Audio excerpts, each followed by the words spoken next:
दिल्ली में इजरायली दूतावास के पास विस्फोट हुआ है। प्रवक्ता ने की है पुष्टि। मंगलवार शाम को एक धमाका हुआ था इजरायली दूतावास के नजदीक। ये धमाका हुआ। दूतावास के प्रवक्ता गाई नीर का बयान सामने आया। लगभग 5:20 पर दूतावास के नजदीक हुआ था ये विस्फोट। दिल्ली पुलिस और सुरक्षा बल अभी भी स्थिति की जांच कर रहे हैं। तो बड़ी अपडेट आप तक पहुंचा रहे हैं, जो आपको बताते चले कि ये दूतावास के पास उसके नजदीक ही यहाँ पर विस्फोट किया गया। दिल्ली पुलिस और सुरक्षा बल अभी भी इस पूरी स्थिति की जांच कर रहे हैं और प्रवक्ता ने इस पूरे मामले की पुष्टि की है। मंगलवार शाम को ये बड़ा धमाका हुआ था और इजरायली दूतावास के पास में ही ये धमाका हुआ है। दूतावास के प्रवक्ता गाई नीर का बयान सामने आया, जहाँ लगभग 5:20 पर दूतावास के करीब ही ये बड़ा धमाका हुआ। दिल्ली पुलिस और सुरक्षा बल अभी भी स्थिति की जांच कर रहे हैं। दिल्ली में इजरायली दूतावास के पास ये विस्फोट हुआ है। तो इस वक्त की बड़ी अपडेट आप तक पहुंचा रहे हैं, जो आपको बता दें मंगलवार की शाम ये पूरा धमाका हुआ है। दूतावास के प्रवक्ता गाई नीर का बयान सामने आया है।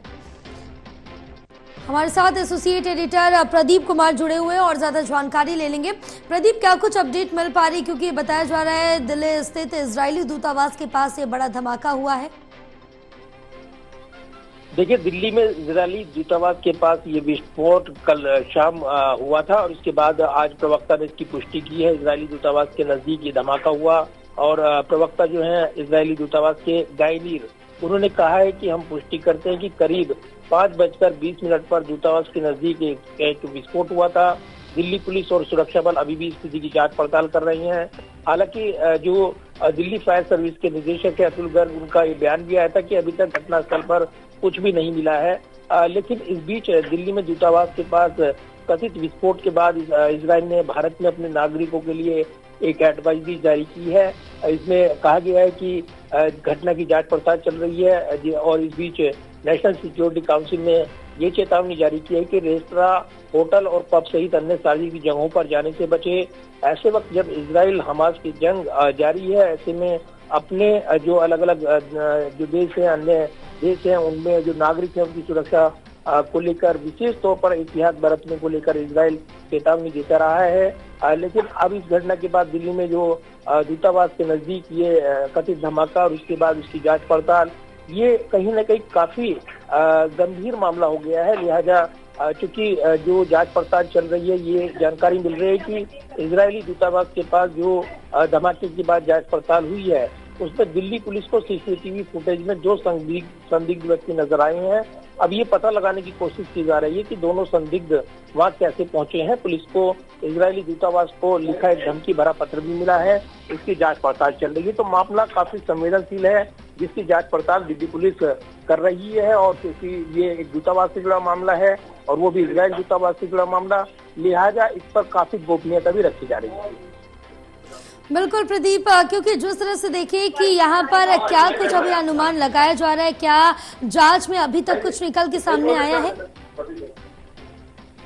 देखिए, बिल्कुल, और जिस तरीके से ये पूरा मामला सामने आया है, ये काफी ये आप कह सकते हैं गंभीर मामला है और कहीं न कहीं इजरायली नागरिकों की सुरक्षा से जुड़ा हुआ मामला है।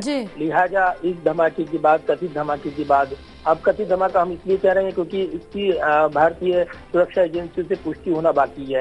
तो ऐसे में ये इजराइल का दावा है। इजराइल के दूतावास के जो प्रवक्ता है, उन्होंने ये दावा किया है और ये पुष्टि की है उन्होंने अपनी तरफ से, और साथ ही एडवाइजरी भी जारी की गई है। इजरायली यहाँ पर नेशनल सिक्योरिटी काउंसिल ने अपने नागरिकों को जो एडवाइजरी जारी की है। तो ये पूरी तरीके से काफी संवेदनशील मामला है। फिलहाल जांच पड़ताल चल रही है।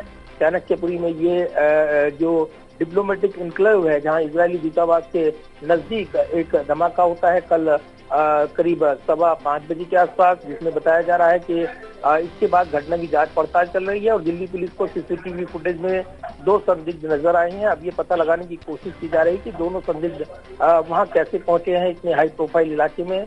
पुलिस को इजरायली दूतावास को लिखा एक धमकी भरा पत्र भी मिला है, ये भी सौंपा गया है। तो पूरे मामले की जांच पड़ताल फिलहाल की जा रही है। बिल्कुल, तमाम जानकारी साझा करने के लिए बहुत शुक्रिया प्रदीप आपका।